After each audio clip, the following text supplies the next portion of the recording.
Washington, Reuters, U.S. job growth slowed more than expected in July as employment in the transportation and utilities sectors fell, but a drop in the unemployment rate suggested that the labor market was tightening.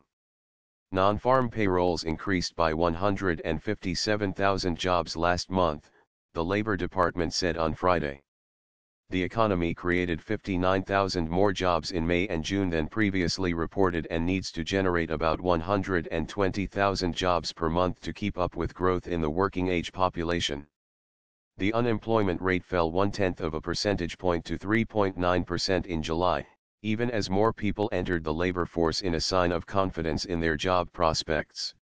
The low unemployment rate could allow the Federal Reserve to raise interest rates again in September.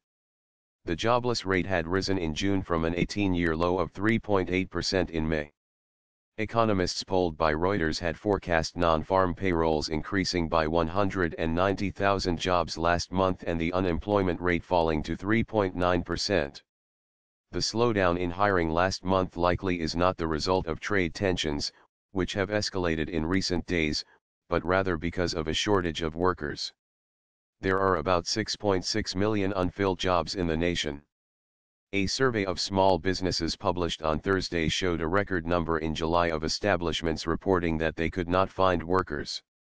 According to the NFIB, the vacancies were concentrated in construction, manufacturing, and wholesale trade industries. Small businesses said they were also struggling to fill positions that did not require skilled labor. The FIDA Euro Trademark's Beige Book report last month showed a scarcity of labor across a wide range of occupations, including highly skilled engineers, specialized construction and manufacturing workers, information technology professionals and truck drivers. The shortage of workers is steadily pushing up wages. Average hourly earnings increased 7 cents, or 0.3%, in July after gaining 0.1% in June. The annual increase in wages was unchanged at 2.7% in July. U.S. stock market futures dipped after the data while the dollar.DXY fell against a basket of currencies. Prices of U.S. Treasuries were slightly higher. Trade tensions. President Donald Trump Euro Trademark's administration has imposed duties on steel and aluminum imports, provoking retaliation by the United States Euro trademark trade partners, including China, Canada, Mexico, and the European Union. It has also slapped 25% tariffs on $34 billion worth of Chinese imports. Beijing has fought back by slapping tariffs on U.S. exports to China. On Friday, China Euro Trademark's Commerce Ministry said a new set of proposed import tariffs on $60 billion worth of U.S. goods are rational and restrained and warned that it reserves the right of further countermeasures in the intensifying trade war. On Wednesday, Trump proposed a higher 25% tariff on $200 billion worth of Chinese imports. Economists have warned that the tit-for-tat import duties, which have unsettled financial markets, could undercut manufacturing through disruptions to the supply chain and put a brake on the strong economic growth. There have also been concerns that the trade tensions could dampen business confidence and lead companies to shelve spending and hiring plans.